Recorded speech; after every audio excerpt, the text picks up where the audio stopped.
Hello friends, welcome to countertop classics. இன்றைக்கி நம்ம சமையல் மேடையில் மேங்கோ பல்ப் வச்சு மேங்கோ ஜூஸ் வித்து ஐஸ் தான் நம்ம செய்ய போகிறோம்.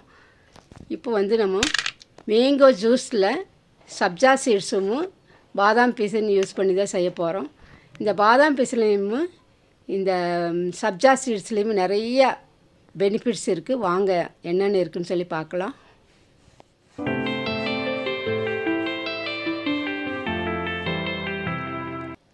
இந்த மாதிரி சப்ஜா சீட்ஸ் டிபார்ட்மெண்டல் ஸ்டோரில் கிடைக்கும். இப்போ நான் ஒரு பாக்கெட் வாங்கிட்டு வந்திருக்கிறேன். அது நல்லா கட் பண்ணிவிட்டு பெருசாக இருக்கக்கூடிய 3 பீஸ் மட்டும் போட்டு கொஞ்சமாக தண்ணி ஊற்றி அலசி கீழே ஊற்றிட்டு ஒரு 1/4 டம்ளர் அளவுக்கு தண்ணி ஊற்றி வச்சிடலாம். 5 மணி நேரம் கழித்து பார்க்கலாம். நம்ம 3 பீஸ் தான் போட்டிருக்கிறேன். அதே மாதிரி சப்ஜா சீட்ஸ் ஒரு 2 ஸ்பூன் சேர்த்து வைக்கிறேன். ஃபஸ்ட்டு 1/2 ஸ்பூன் எடுத்துட்டேன். 2 ஸ்பூன் அளவுக்கு சப்ஜா சீட்ஸ் போட்டு நல்லா மிக்ஸ் பண்ணி விட்டுட்டு ஒரு லிட்டு போட்டு மூடி வச்சிடலாம். 5 மணி நேரம் கழித்து எப்படி இருக்குதுன்னு பாருங்கள். சப்ஜாவும் பாதாம் பீசின் எந்த அளவுக்கு நல்லா கட்டியாக ஊறி வந்துச்சு பாருங்கள், சாஃப்டாக. இந்த பாதாம் பீசின் ரொம்ப நல்லது. அதே மாதிரி சப்ஜா சீட்ஸ்லேயும் நிறைய ஹெல்த் பெனிஃபிட்ஸ் இருக்குது. 3 செந்தூர மாம்பழம் நல்லா கழுகி எடுத்து வச்சுக்கிறேன். இப்போ 2 மாம்பழம் நம்ம கட் பண்ணிக்கலாம். இதுக்கு மாம்பழ புளிப்பு இருக்கக்கூடாது, இனிப்பாக இருக்கக்கூடிய மாம்பழமாக நம்ம செலக்ட் பண்ணிக்கணும். இப்போது 2 மாம்பழம் தோல் எடுத்துகிட்டு வேணாலும் கட் பண்ணலாம், அல்லது இந்த மாதிரி கட் பண்ணிவிட்டு அந்த பீசஸ் வேணாலும் நம்ம ஜாரில் சேர்த்திக்கலாம். இப்போ 2 மாம்பழம் சேர்த்தி வைக்கிறேன். மிக்சர் ஜாரில் போட்டுட்டு 2-3 ஐஸ் க்யூப் சேர்த்தி நல்லா அடித்து எடுத்துகிட்டு வந்துடலாம். தண்ணி சேர்த்தக்கூடாது, அதனால் ஐஸ் க்யூப் சேர்த்து அடிச்சுக்கலாம். நல்லா அடித்த பிறகு சர்க்கரை நம்மளுக்கு எவ்வளோ தேவைப்படுதோ அந்த அளவுக்கு போட்டுக்கலாம். நான் 2 மேங்கோவுக்கு 2 ஸ்பூன் தான் நான் போட்டிருக்கிறேன். உங்களுடைய டேஸ்ட்டுக்கு தகுந்த மாதிரி சர்க்கரை நீங்கள் கூடவோ குறைச்சோ போட்டுக்கோங்க. பாருங்கள், நல்லா சாஃப்ட் ஆயிடுச்சு இந்த பல்ப். இன்னும் தடவையும் கூட அடித்து கொண்டு நம்ம ஊற்றிக்கலாம். ஒரு பவுலுக்கு ட்ரான்ஸ்ஃபர் பண்ணிடலாம். நான் இப்போ நைட்டில் தான் செஞ்சிட்ருக்கேன், அதனால் கொஞ்சம் நிழல் தெரியுது லைட் வெளிச்சத்தில். இப்போது பல்ப் மேங்கோ பல்ப் ரெடி ஆயிடுச்சு. அதே மாதிரி பாதாம் பீஸுன்னு சப்ஜா சீட்ஸும் நல்லா ஊறிடுச்சு. இப்போ 2 டம்ளர் எடுத்து வச்சுட்டு 2 க்யூப் ஐஸ் க்யூப் போட்டுக்கிறேன். ஃபஸ்ட்டு பாதாம் பீஸுன்னு 2 ஸ்பூன் சேர்த்திக்கலாம். நம்மளுக்கு எந்த அளவுக்கு வேணுமோ அந்த அளவுக்கு சேர்த்திக்கலாம். இந்த பாதாம் பீஸுன்னுமே பேசில் சீட்ஸ்லேயும் நிறையா சத்துக்கள் இருக்குதுன்னு சொன்னேன், எல்லாத்துக்குமே தெரியும். இது நம்மளுக்கு ப்ளோட்டிங் இருந்தாலோ, அதே மாதிரி கேன்சர் வராமல் இருக்கக்கூடியதுங்க கூட இந்த சப்ஜா சீட்ஸில் இருக்குது. இது பாலோடு சேர்த்து சாப்பிடும்போது இந்த பாதாம் பீசன் வெயிட் கெயின் ஆகும்.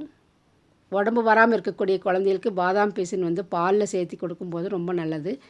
இதுலேயே நம்ம பால் சேர்த்துனோம்னா வெயிட் கெயினுக்கும், பால் சேர்த்தாமல் சாப்பிட்றது வெயிட் லாஸுக்குன்னு கூட நம்ம 2 இதில் செஞ்சுக்கலாம்.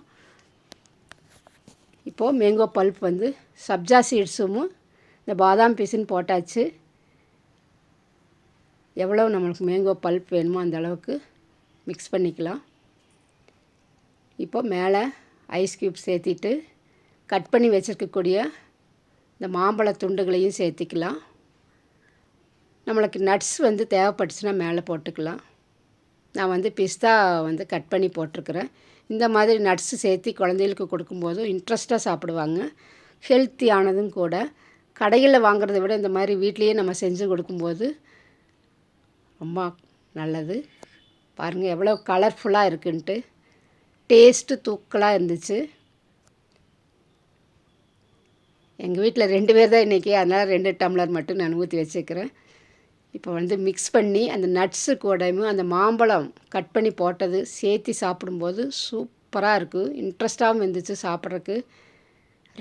ருசித்து சாப்பிட்ற மாதிரி இருந்துச்சு. நீங்களும் இதே மாதிரி செஞ்சு பாருங்கள். இப்போ மீதி இருக்கக்கூடிய அந்த பாதாம் பீஸனும் சப்ஜா விதைகள் ஊற வச்சதையும் அந்த மாம்பழம் பல்பெல்லாம் இருக்குது இல்லைங்களா, அது நான் ஒரு ஐஸ் க்யூப் இது செய்ய போகிறேன். அந்த மோல்டு எடுத்து அந்த மோல்டில் ஊற்றலான்னு சொல்லிட்டு ஒரு ஐடியா வந்துச்சு. பார்த்தாலே எப்படி இருக்குன்னு பாருங்கள். புளிப்பாக இருக்கக்கூடாது. இந்த மாதிரி கட்டிங்ஸ் உள்ள நம்ம பீசஸ் மாம்பழ துண்டுகள் போடும்போது அந்த மாம்பழம் புளிப்பாக இருக்கக்கூடாது, இனிப்பாக இருந்தால் தான் இது எடுத்து சாப்பிட்றதுக்கு ரொம்ப நல்லாயிருக்கும்.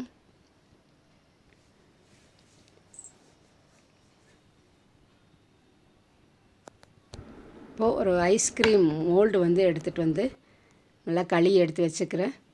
மீதி இருக்கக்கூடிய அந்த சப்ஜா சீட்ஸும் அந்த பாதாம் பீசனும் இதில் ஊற்றிக்கலாம். அந்த பல்ப்லேயே நல்லா மிக்ஸ் பண்ணி விட்டுட்டு சர்க்கரை தேவைப்பட்டுச்சுன்னா இன்னும் கொஞ்சம் போட்டுக்கலாம்.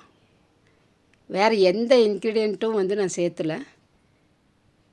இந்த மோல்டில் ஊற்றிக்கலாம். அந்த பழத்தோடு சேர்த்து வேணாலும் ஊற்றலாம், நல்லாயிருக்கும். மாம்பழ துண்டோடு வேணாலும் நம்ம ஊற்றிக்கலாம். இப்போ மீதி இருக்கக்கூடியது இந்த மண் பாட்டில் ஊற்றி வைக்கலாம்.